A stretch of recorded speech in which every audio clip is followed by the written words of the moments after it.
એ ઇન્નેટ જ છે. બહુ જ એકાગ્રતાથી અને બહુ જ શાંતિથી.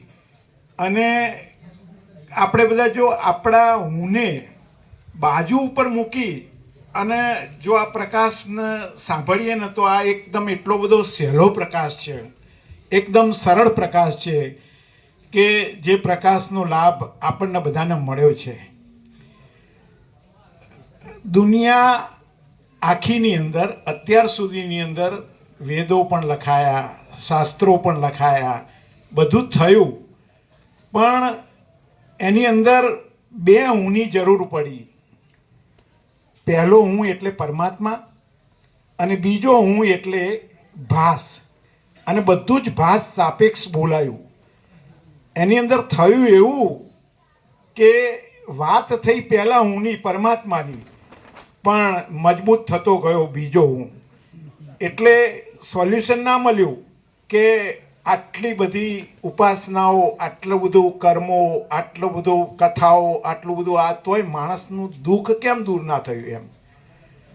તો જે રિયલ પરમ તત્વનો પ્રકાશ, જે રિયલ પરમ તત્વની અનુભૂતિ જે આપણને આ પ્રકાશની અંદર ડાયરેક્ટ મળે છે. પ્રભુ કહે છે અમે ઇન્નેટ છીએ. કેવી રીતે? તો પ્રભુએ કોઈ દિવસ બીજા હુંનો ઉપયોગ કર્યો જ નથી. ભાસ સાપેક્ષ કશું નથી કહ્યું, ડાયરેક્ટ કહ્યું.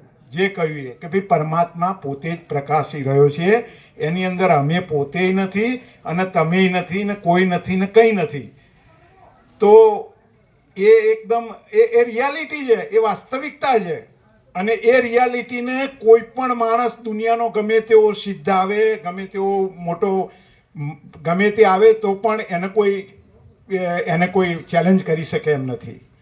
કારણ કે એ જ વસ્તુ શાસ્ત્રો કહેવા ગયા છે, પણ જેમ ઈશ્વરચંદ્ર વિદ્યાસાગરે કહ્યું કે શાસ્ત્રો બતાવવા ગયા છે પણ બતાવી શક્યા નથી એમ. તો આ પ્રકાશથી આપણે બધા જો એને બરોબર અનુભવીએ, બરોબર સાંભળીએ તો આપણો હું ના રહે બિલકુલ. કારણ કે હું નથી. તો એવો જે પ્રકાશનો લાભ આપણને મળ્યો, બરોબર, અને આપણે જે બધા લાભ લઈ રહ્યા છીએ એ ખરેખર એક અદ્ભુત વસ્તુ છે.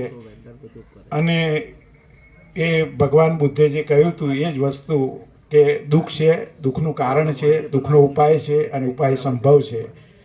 તો હું છું એ દુઃખ છે, બરોબર.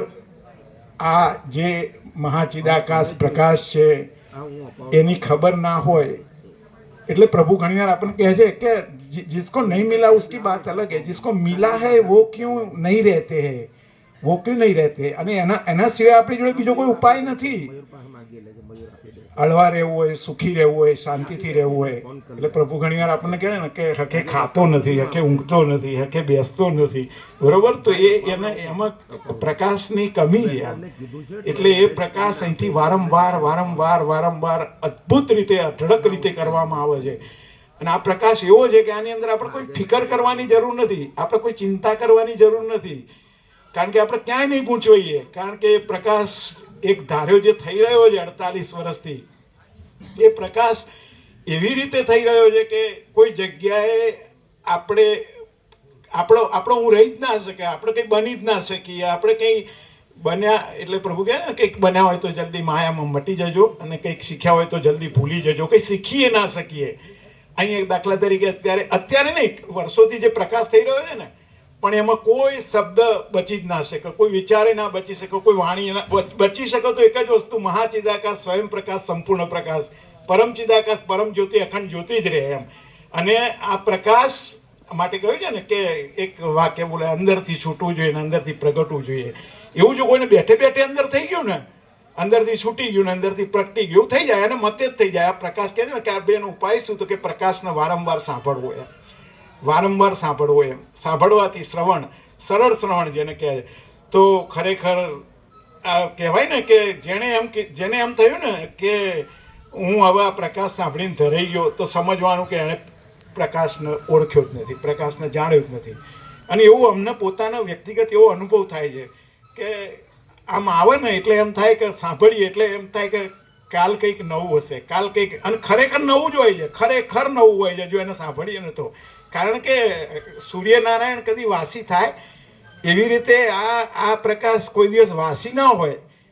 એ ખરેખર આનંદ આપે છે, ખૂબ આનંદ આપે છે. અને ખરેખર આ પ્રકાશ એ જ રમણ મહર્ષિએ કહ્યું ને કે ભાઈ દરેક જીવ દુઃખવિહીન, દુઃખ વગરનો સુખી રહેવા જ ઈચ્છે છે એમ, બરોબર.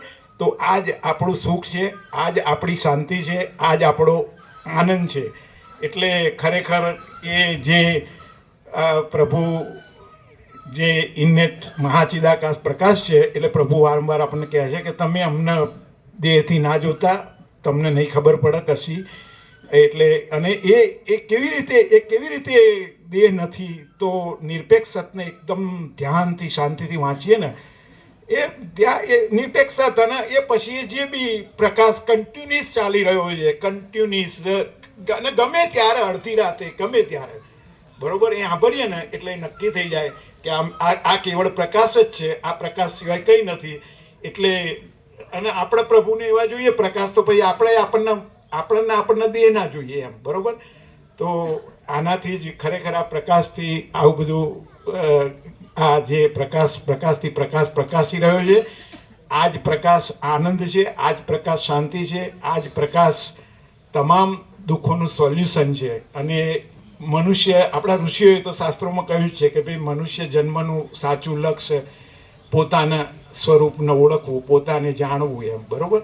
તો એ આપણને પ્રભુ જણાવી રહ્યા છે ખરેખર. અને એ એવી રીતે જણાવી રહ્યા છે કે જેની અંદર કહેવાય ને કે ભાઈ યોગ વાસિષ્ઠમાં કહ્યું છે કે આ બધું જે મત પંથ સંપ્રદાયો પોતાના કલ્પેલા ભ્રમોને ઠસાવાની ચતુરાઈ, એમાંથી પણ આપણે બચી જઈએ આ પ્રકાશની અંદર.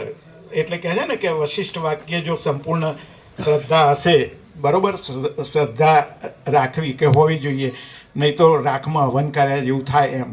તો એવું કોઈને થશે નહીં રાખમાં હવન. વિશ્વાસ છે જેણે કોઈએ પ્રભુના એકવાર દર્શન કરી લીધા છે, કે જેણે પ્રભુને સાંભળ્યા છે, એકાદું મહાવાક્ય સાંભળ્યું છે. એટલે અમે સંન્યાસીઓને લાવીએ છીએ અહીં. અમને અંદરથી એવો ભાવ થાય છે કે બધા જ સંન્યાસીઓએ ખરેખર પ્રભુને સાંભળવા જોઈએ. એટલે ખરેખર આ જે પ્રકાશનો લાભ કહેવાય ને કે અત્યંત સૂક્ષ્મ અને સંપૂર્ણ શુદ્ધ અવલોકન જો કરીને આપણે જોઈએ ને, તો રિયલી આ પ્રકાશ જ છે. પ્રકાશ પોતે જ પ્રકાશી રહ્યો છે. પ્રકાશ સિવાયની વાત ક્યારેય કોઈ દિવસ થતી નથી, આવતી નથી. અને એની અંદર કદાચ આપણો રહ્યો સયો હું હશે તો એ બિલકુલ મરી જશે, નીકળી જશે, નહીં રહે. અને એ નહીં રહે, એ આ પ્રકાશથી જ થવાનું છે. અને એના વગર આપણને શાંતિ થવાની પણ નથી. એટલે સત્ય આ જ છે. તો ચારે બાજુ આ પ્રકાશી રહ્યું છે, એ આપણે જોઈ રહ્યા છીએ. એક વચનામૃતો બધે લગાવેલા છે. ગમે ત્યાં નજર કરી એકાદું વચનામૃત વાંચીએ તો તરત જ આપણને થઈ જાય કે આખો અનંત એક જ મહાચૈતન્ય પ્રકાશ છે. તો ખરેખર ખૂબ આનંદની વસ્તુ છે. તો પ્રભુ આપણને મળ્યા છે, આપણે જેટલા એમને પીવાય એટલા પીએ, લાભ લઈએ છીએ, અને ઘણા બધા લેતા રહીએ છીએ. બિલકુલ આપણે આ પ્રકાશ, આનંદ અને શાંતિને પામીએ.